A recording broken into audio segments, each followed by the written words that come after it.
ኛውስ መሻገሪያ ነው። የመደመር መንገድ መሻገሪያ ነው። የመደመር ሐሳብ መነሾ ዘር ነው። መሻገሪያ ግን ድልድይ ውድ ነው። መንገድ መስራትና ድልድይ መስራት እኩል አይደለም። ድልድይ ውድ ነው። ለመሻገር ውዱን፣ ለመሻገር ከባዱን፣ ለመሻገር ውሃን ሸለቆን ክሮስ ማድረግ ይጠይቃል። ዝም ብሎ መፍሰስ መንገድ ላይ ይቻላል።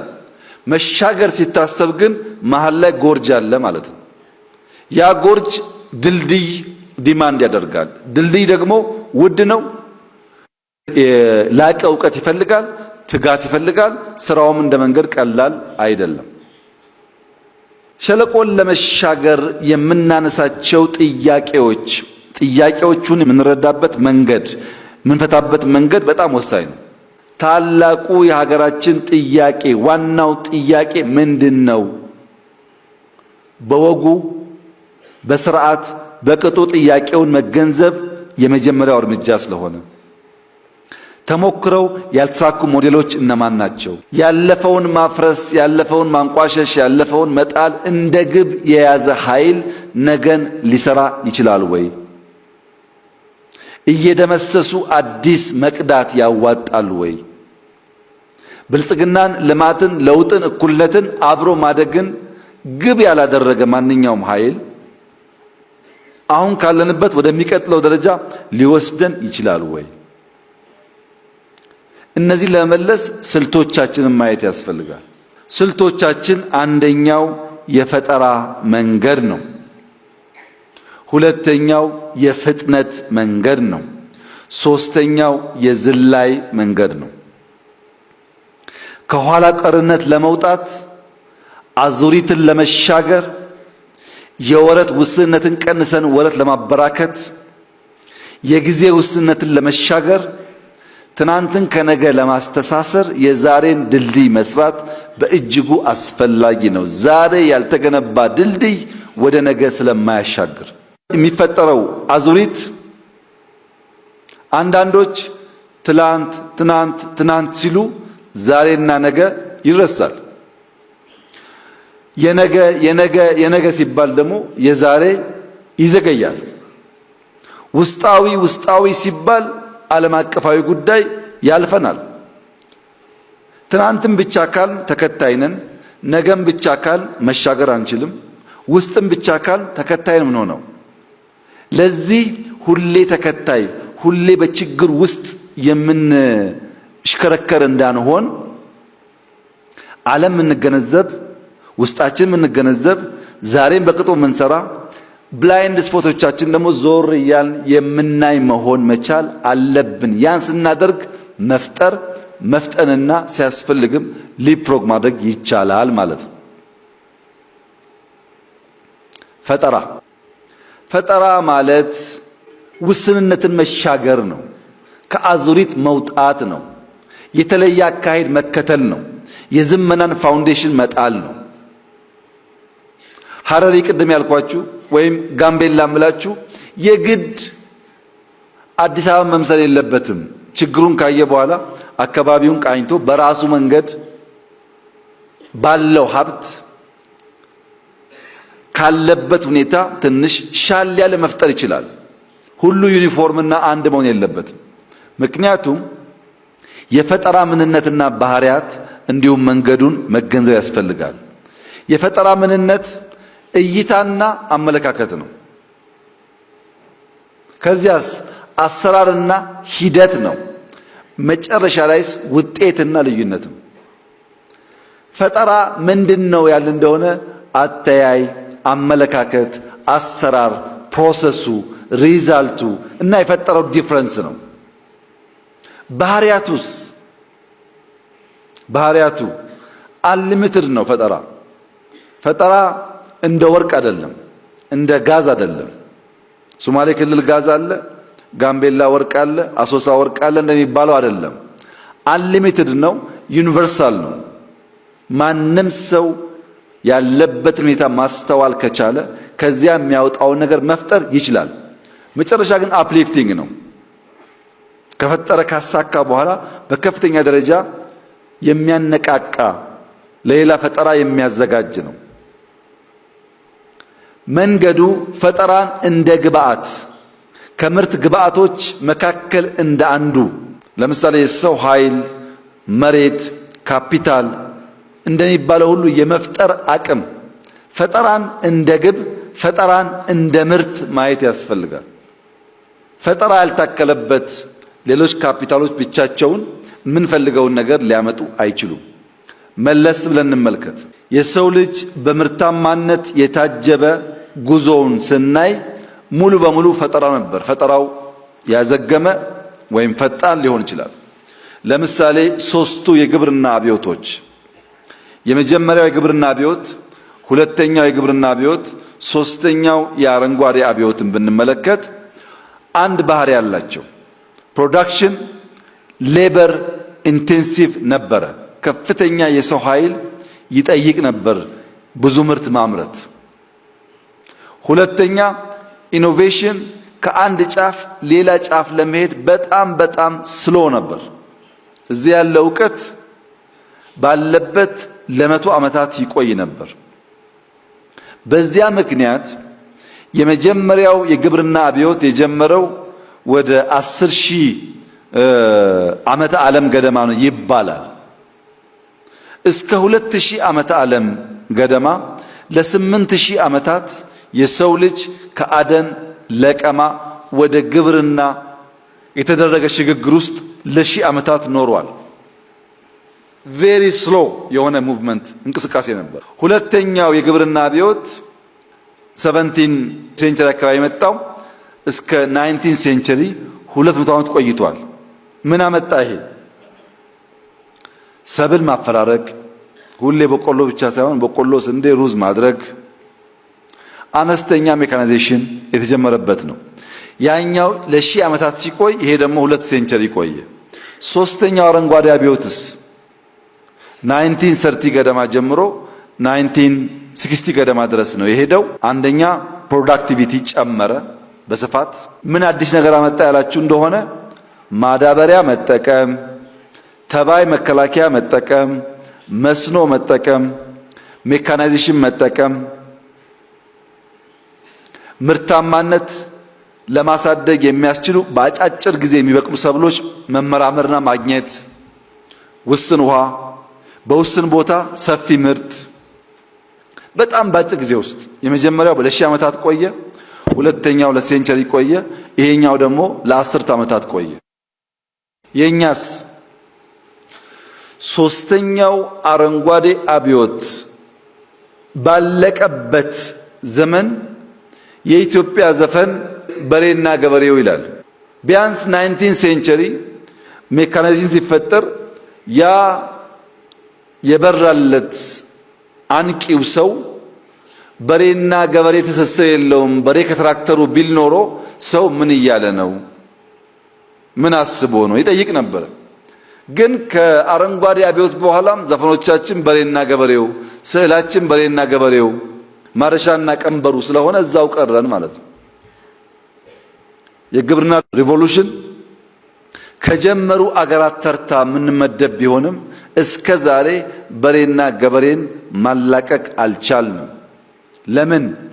በፈጠራ የታጀበው መንገድ በጣም ስላግሽ ስለሆነ እኛ በዚያ ውስጥ ተጽናንተን መኖር፣ መቆየት፣ አለመስፈንጠር ልምምዳችን ስለሆነ። ሁለተኛው አምስቱ የቴክኖሎጂ አብዮት ነው። የመጀመሪያ የኢንዱስትሪ አብዮት 80 ዓመት ገደማ ነው የቆየው።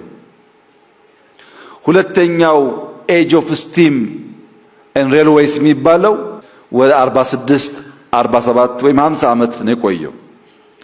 ሶስተኛው ኤጅ ኦፍ ስቲል ኤሌክትሪሲቲ ሄቪ ኢንጂነሪንግ የሚባለው ደግሞ ከ1875 እስከ 1908 33 ዓመት የቆየው። ኤጅ ኦፍ ኦይል ኦቶሞቢል ማስ ፕሮዳክሽን በኋላ የመጣው ደግሞ 60 ዓመት ገደማ ቆይቷል። ግን ራሱን በጣም እያዘመነ እየለወጠ የመጀመሪያው አውቶሞቢል ሳይሆን በጣም ፈጣን በጣም ትላልቆች እየተፈጠሩ ማለት ነው። አምስተኛው ኢንፎርሜሽን ኤንድ ቴሌኮሙኒኬሽን አብዮት ነው። እስካሁንም ያለው በጣም በከፍተኛ ደረጃ የሊፍሮግ ያደረገ አሁንም ያለው እስከ ኤአይ ዘመን ያለው ማለት ነው። ምንድነው ከቀድሞ የሚለየው ያላችሁ እንደሆነ በፍጥነት ምርት እና ኢኮኖሚ አድጓል። ኢንፍራስትራክቸር ሰፍቷል። የሥራ አይነት ተቀይሯል። የአኗኗር ዘዬ ተቀይሯል። ከተሞች ተስፋፍተዋል። ኢንዱስትሪ ሰፍቷል። ቴክኖሎጂና ፈጠራ በከፍተኛ ደረጃ ፈጥኗል።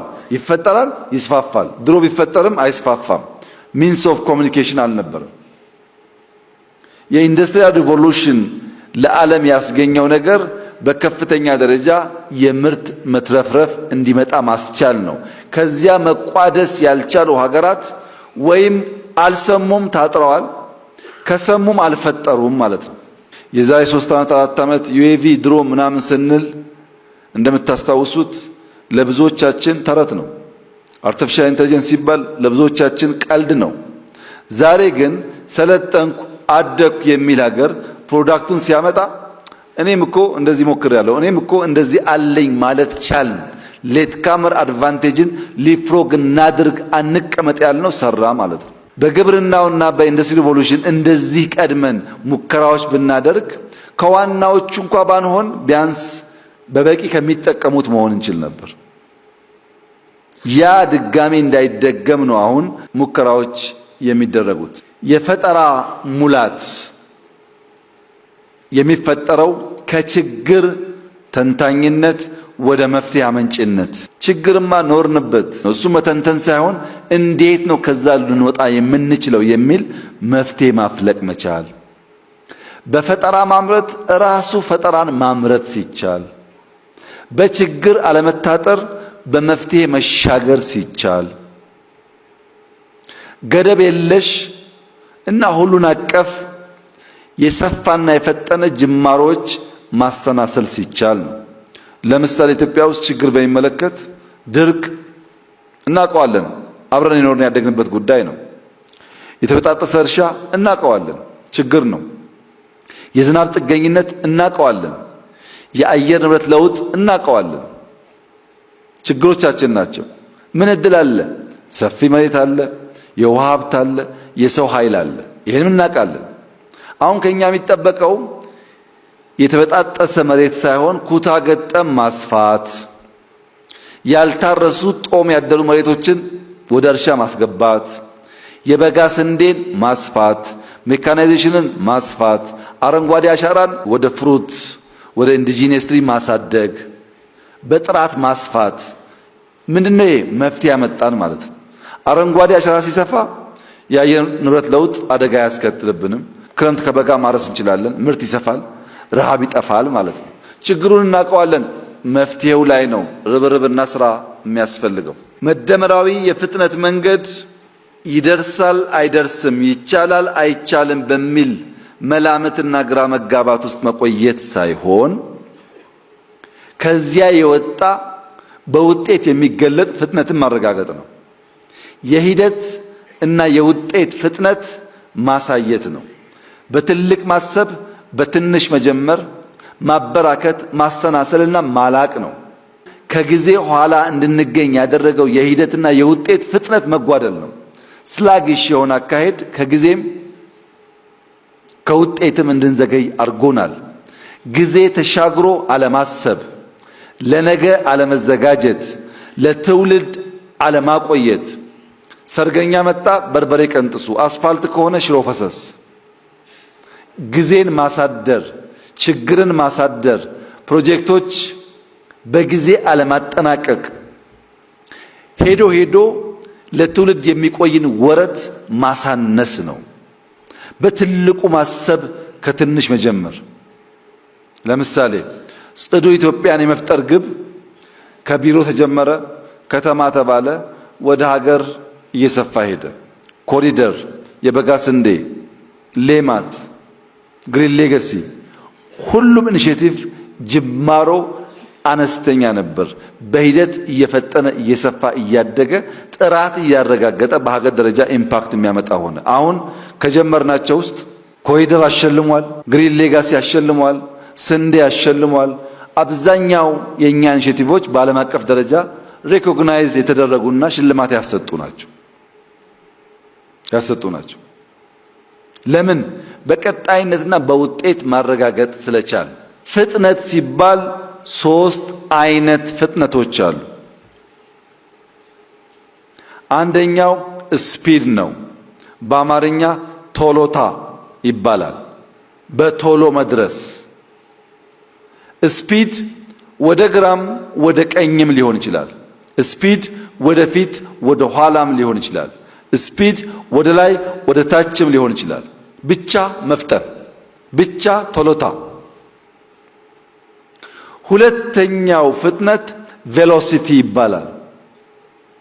ፍጥነት ከትክክለኛ አቅጣጫ ጋር መፍጠን ብቻ ሳይሆን the right direction መሆን አለበት ያ ፍጥነት። ሶስተኛው አክሰሌሬሽን ይባላል ወይም ሽምጠጣ፣ ጥድፈት ይባላል በአማርኛ። ይሄ ደግሞ ፍጥነት አለው፣ አቅጣጫ አለው። አቅጣጫው ላይ እያደገ የሚሄድ ፍጥነት አለው። ለምሳሌ የመጀመር ፍጥነት እንደምታዩት በአንድ ጊዜ ሁሉም ሯጭ ስብስብ ብሎ ይከመራል። ይሄ የመጀመር ፍጥነት ነው። በሂደት ምን ያጋጥማል? ይሄው እንደምታዩት በሂደት እየሳሳ እየፈጠነ የሚሄደው እየቀደመ የሚዘገየው ደግሞ ከፈትፈት እያለ ይቀጥላል። በኋላ ላይ በሂደት ያለው ትጋት ወደ ውጤት ጥራት ሲመጣ እንደምታዩት የመጀመሪያው ሯጭ በከፍተኛ ፍጥነት ሲሄድ ተበተነ ሰው። ከኋላ የሚከተሉ 2 ሰዎች አሉ፣ 2 ኢትዮጵያውያን። ሶስተኛውን ተመልከቱት። ሶስተኛው ሁለተኛውን ቀደመ። ለምን? ለውጤት ጥራት ቀድሞ። ከፊት ያለው ግን ሰፊ ዲፍረንስ አላቸው። ሞፋራ በጣም ርቋል። እሱን ለመከተል የማስቀጠል ትሩፋት በእያንዳንዷ ሰከንድ መፍጠን ብቻ ሳይሆን አክሰሌሬት እያደረገ እየጨመረ በመሄድ በመጨረሻ የፍጥነትን የትጋትን በቀጣይ የመልፋትን ውጤት ታዩበታላችሁ። ዲፍረንሱ እየጠበበ መጨረሻ ተመልከቱ።